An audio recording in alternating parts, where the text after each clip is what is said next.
New Teeth in a Day is a way that we can help them replace their teeth and avoid ever having a denture.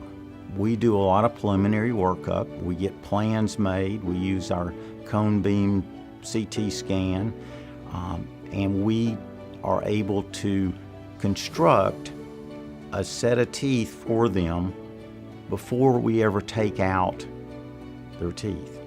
And so on the day that they come in to have the Teeth in a Day surgery, we take out all their teeth. We repair the bone with bone grafting if they need to have that done, and we place several implants, usually 5 or 6.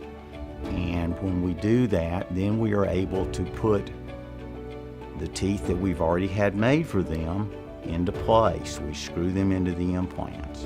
And so when they leave here, they already have new teeth in place. They can be ideal, give them a smile, give them chewing, and really give them totally new teeth.